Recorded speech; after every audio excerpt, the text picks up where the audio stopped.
night. The Cowboys, they get the win. They improved to 12-4. They have not looked dominant in recent weeks. Back around Thanksgiving, they were dominant. They beat the Vikings 40-3 a week after that crazy roller coaster Vikings-Bills game. They completely destroyed the Colts on a Sunday night with 35 points in the fourth quarter. Since then, the Cowboys have been up and down within the confines of each game. They needed, in my mind, to be a little better than they felt last night. They just didn't feel dominant. Ezekiel Elliott did not have great numbers rushing the ball. Tony Pollard wasn't available. The passing game was good enough. Dalton Schultz was with a couple of touchdown catches. That last one, great throw, great catch. But, Peter, it just feels to me that the Cowboys are just kind of sluggish right now.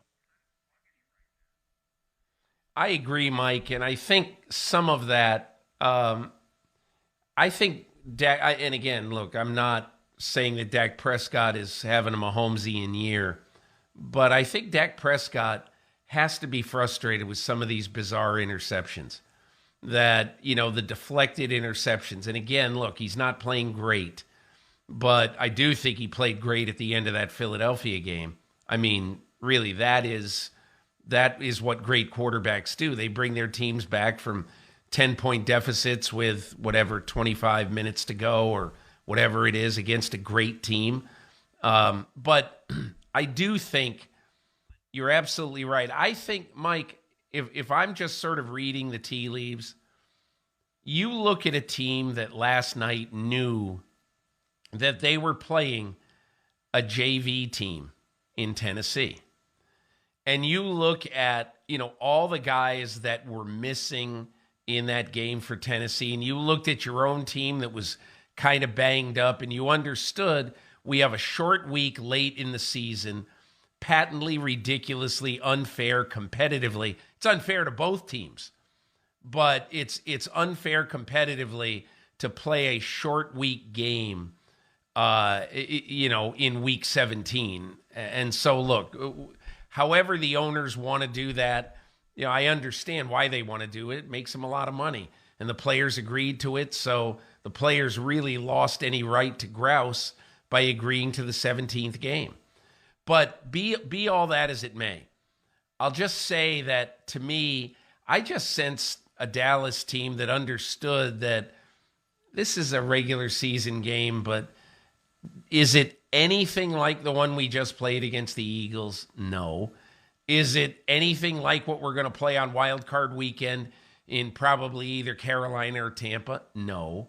And so I think you can only ask players to get up for a certain amount of games. And that's why last night's effort and being ahead, what narrowly in the second half wouldn't really concern me. And it is strange. I thought of this last night. When the NFL began the full season embrace of the short week Thursday game, no team had to do it more than once.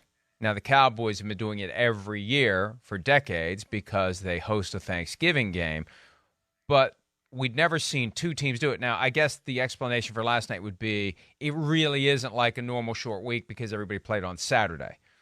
But still, it's a quick turnaround Thursday game, late in the season, during the holidays. It just kind of had a weird vibe to it, and all year long it looked like it was going to be a game to circle on the calendar. The one thing that we overlooked is a possibility that the circumstances could make the game completely meaningless to one team and not quite as meaningful to the other. But still, I agree with what you're saying. You can't expect the Cowboys to be at their A-plus level every single game. And coming off of that game against the Eagles, it very easily could have been a letdown where they could have lost the game even going against the Titans JV squad. So just the mere fact that they got the win, Mike, they've kept the heat on the Eagles, the hope is still there to win the division. That's a positive. Okay, so I want to just go back 30 seconds and just remind you of something that was voted on by the owners at the meetings last spring, and that was the NFL said, hey, look, we got these Amazon games this year, and obviously we have the Thanksgiving games. And the Thanksgiving games essentially are 6 teams playing a short week game, and we've got a lot of inventory, but there's one hole in the schedule. And the whole is the extra Thursday game that we want to play in week 17. So owners had to vote to approve that 2 teams every year, at least as long as the 17 game schedule exists over 18 weeks, owners had to approve an extra Thursday game and an extra Thursday window. And to do that, they essentially needed 2 additional teams to agree to play an extra short week game. And I can't tell you if Amy Adams Strunk of the Titans, Mike Vrabel, John Robinson, or Jerry Jones, Mike McCarthy, I can't tell you if those teams, had to volunteer for it, agree to it, whatever, or if they simply were assigned to it. But this was a rule that was passed last year that 2 teams every year under the current scheduling, current scheduling protocols, 2 teams would have to play an extra short week game. So in other words, you play, even though they got the extra day from having played on Saturday, 2 teams were going to have to play the extra short week game. And this year, Dallas and Tennessee drew the short straw. Now, Dallas did emerge with the victory from that second short week of the year. And one of the issues, Peter, you mentioned, Dak Prescott, with the interceptions that aren't just him throwing it to the wrong guy, throwing it to the right guy, but the right guy bobbling it, knocking it, bumping it into the air, and somebody catching it from the other team.